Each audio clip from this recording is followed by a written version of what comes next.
Hello to my fellow Geoheritage WhatsApp group members and Facebook group members of Indian Geoparks and my fellow INTACH members of both East Godavari, Visakhapatnam, all around the country, and all other members who are geologists and geographers.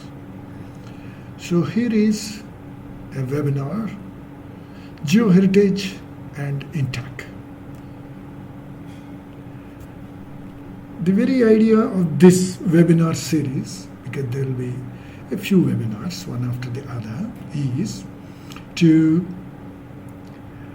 put the NGOs and government departments which are working for geoheritage together for geoheritage. That is the aim of it. So this particular webinar for INTACH to explain to my geoheritage group, WhatsApp as well as Facebook, about INTACH, explain about Global Geoparks Network, show the example of Godavari Geotourism. That's where I belong. I have settled in Rajahmundry. I am Ravi Kumar Undavalli, ex-director of Geological Survey of India Training Institute. I have worked at Hyderabad last, though I was for 20 years at Visakhapatnam, and in Sikkim and in Calcutta and so on and so forth. But at the moment, I'm settled after retirement at Rajahmundry, my native place. And I have joined INTACH East Godavari chapter. So I'm going to explain my fellow INTACH members about geoheritage in the following presentation as a webinar. So these are the INTACH websites. There are several of them. I put them here so that when I show the presentation with others, they can see it. I'll go to the actual INTACH. INTACH itself is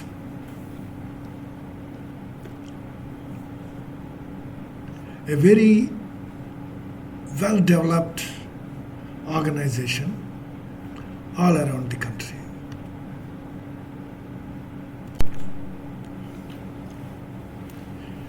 This is the INTACH webpage. INTACH is an organization, an NGO, which has come into being due to an act of the Parliament. You can see it on the website. And there are many divisions in INTACH, and our immediate concern is the natural heritage of INTACH. So I'm showing this to you such that you will have enough knowledge to make you very curious about INTACH. Otherwise, it is very difficult to fathom the depth of INTACH.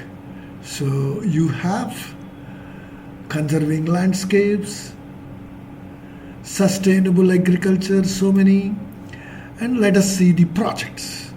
Straight away, there is geoheritage for us. Let us go to geoheritage. And upcoming events, and in that listing, documentation, geoheritage, conserving landscapes, biodiversity, habitats, wetland conservation. Quite a few things are there in that. And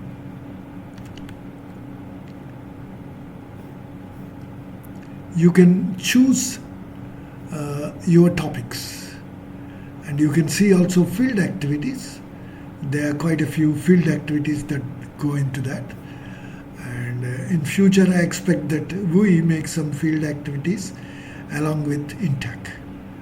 You should see the publications In the publications, they have already got some geoheritage in it. And of great interest is this part, Dinodhar of Kutch, a heritage site in Kutch. So I request you to please go through it at length. Now I will go back to my presentation.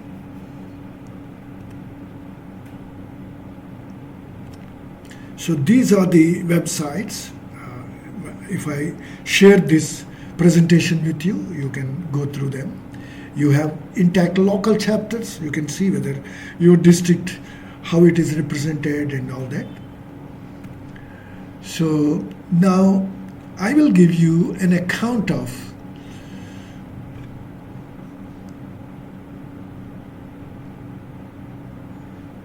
how the UNESCO Global Geoparks have come into being. So it is in late 2015 that the Global Geopark label has come into being. And there are a lot of acronyms here. Later on you can see, if you can browse the UNESCO website.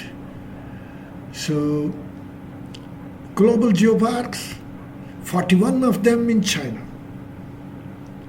And these are the global geoparks as dots, and none of them in India, though it is not shown in map.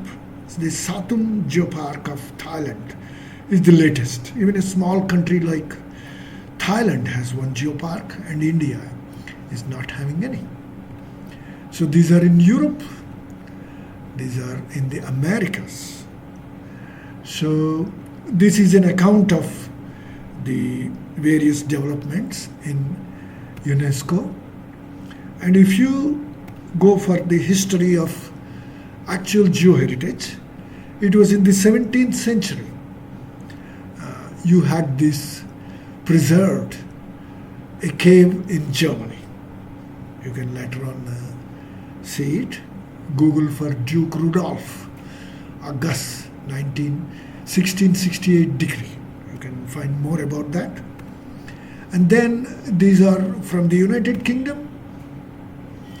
The fossil grove, 330 million years old fossil grove in Scotland. This is one of the old geoparks. And back home in India, we'll see it. So UNESCO World Heritage Convention, it is only in 1972, has given the green signal to geological and physiographical formations, the tag of natural heritage. And back home in India, in 1940 itself, before independence, M.S. Krishnan, one of our great Director Generals of Geological Survey of India, has identified Sattanur Fazilwood Park in Tamil Nadu.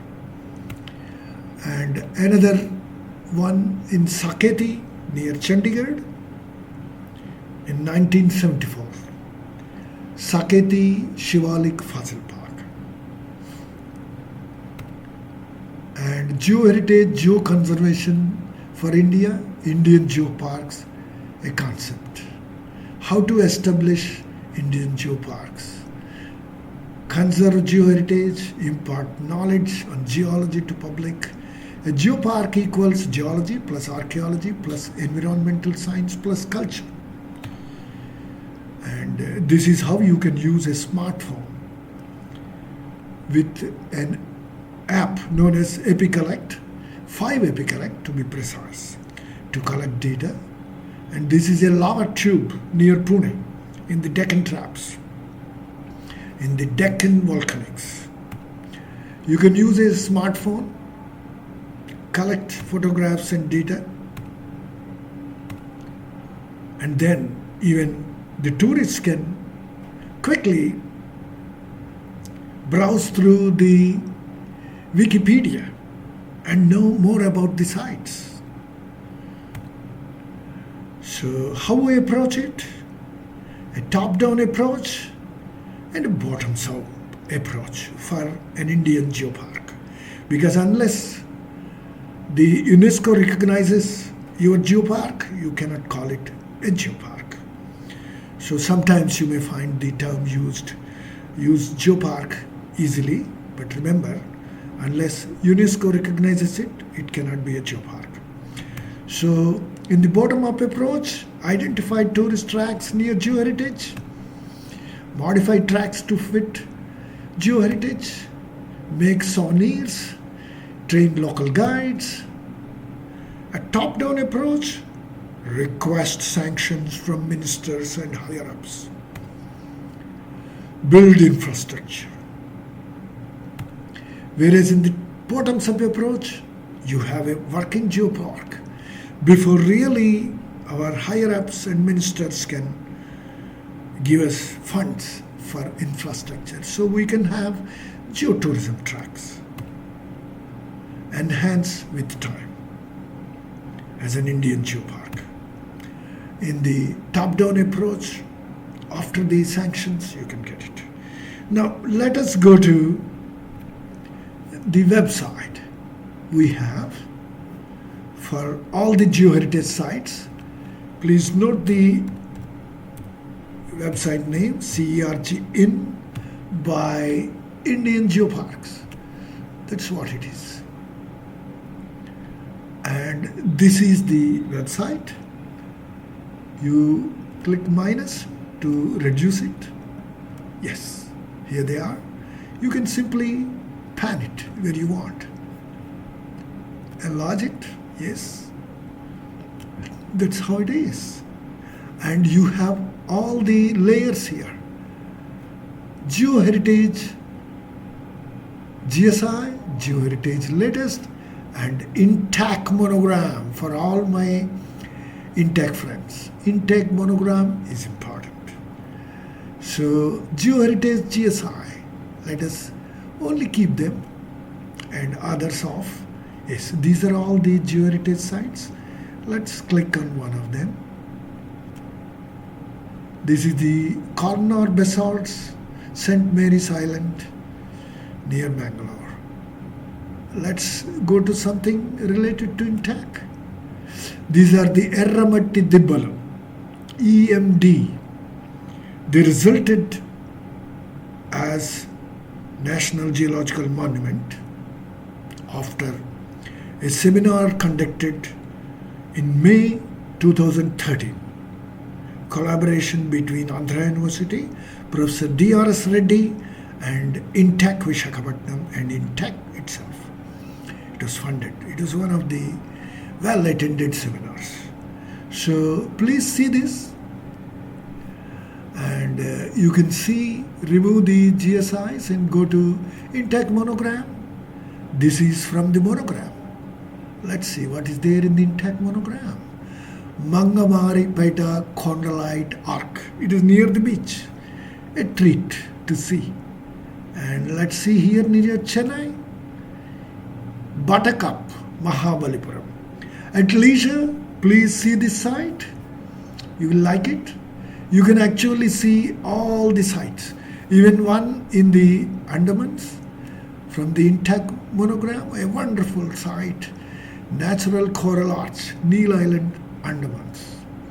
Okay, I will go back to my presentation.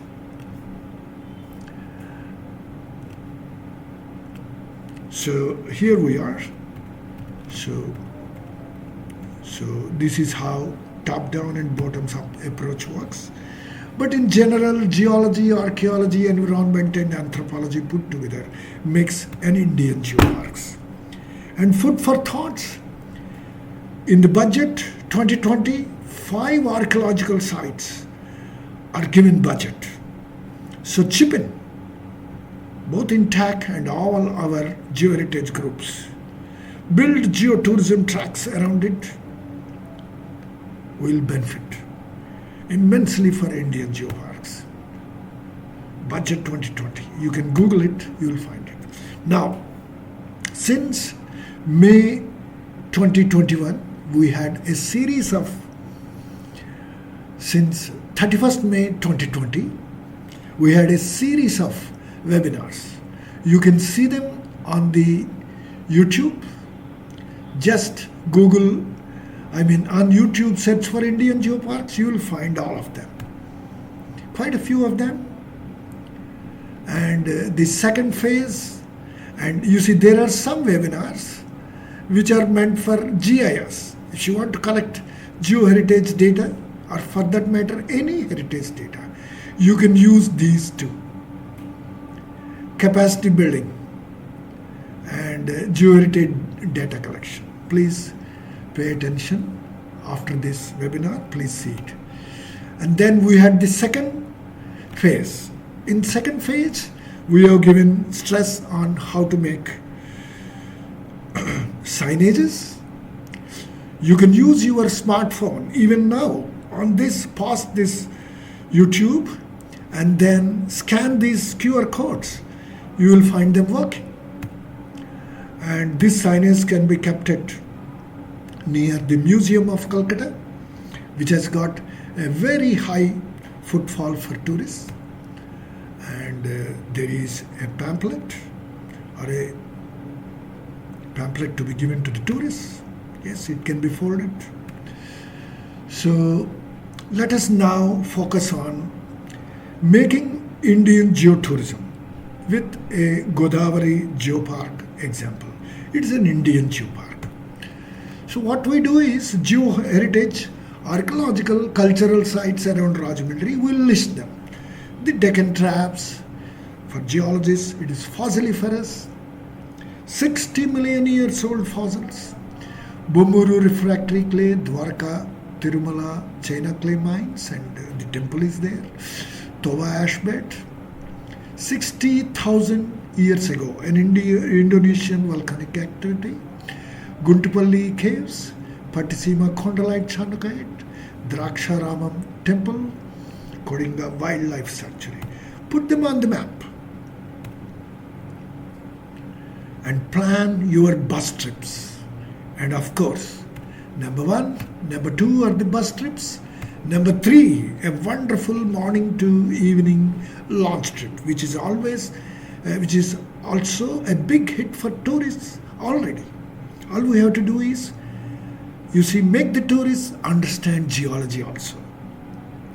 Geology and geoheritage, geomorphology also. So look at all sites for geotourism. These are the Deccan traps west of the Godavari. Now a new district, Rajahmundry, is in the offing. So they will fall in one district at that time. These are the Gauripatnam traps, fossils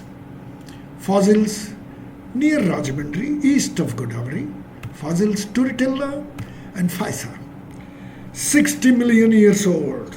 No human being was there at that time. And these are from a quarry of Deccan traps. The Deccan traps are used as road metals. People call them granites. But for a geologist, they are the last thing that can be called as granites. These are volcanic rocks known as Deccan traps. And if you go for the Papikandalu river cruise on a launch, you can have a night halt also. A launch trip is one of the most sought after by the tourists at Rajahmundry. And there is a archaeological museum and Sir Arthur Cotton Museum of the first dam on Godavari in 1850. He is almost considered as God. Erra Kalwa Toba Ash bed, 70,000 years ago. And this affected so badly that most of the human population has perished. Volcanic winter for 6 to 10 years was there. Now, we'll go to that. This is the Toba Ash from the Indonesian volcano.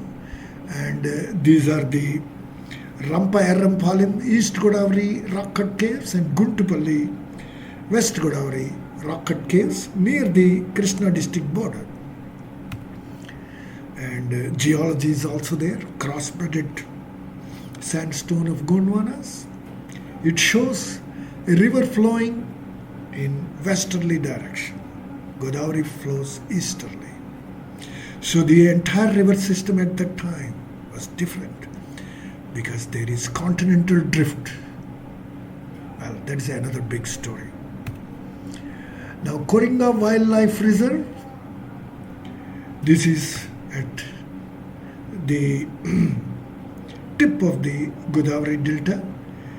Highly endangered vultures for ecologists and egrets, the migratory birds, and a very rare otter, Godavari otter, and a beautifully decked up Koringa Wildlife Reserve. This is a big tourist attraction.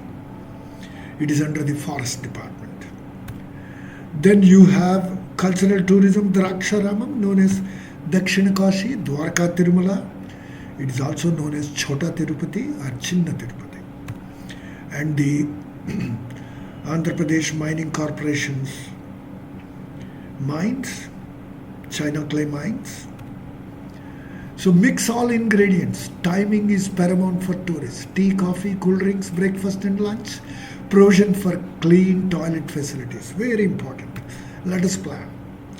Put all the ingredients together, make an Indian geopark. This is how it works. My colleagues from INTACH. So Geotourism Circuit 1. This is a circuit. It starts at Rajanagaram. You can see the Deccan Traps quarries and the fossiliferous zone, 60 million years old fossil, and the China clay mines at Bamuru, which is used for making pottery, and in Rajahmundry sandstone, Miocene age. And segment 2, you have Sir Arthur Cotton Museum and possibly a visit to the Archaeological Museum. And then a big tourist attraction is the Kadiyam floriculture. And then you have the Dwarka Tirumala, the Draksharamam Dakshin Kashi, southern Benares temple.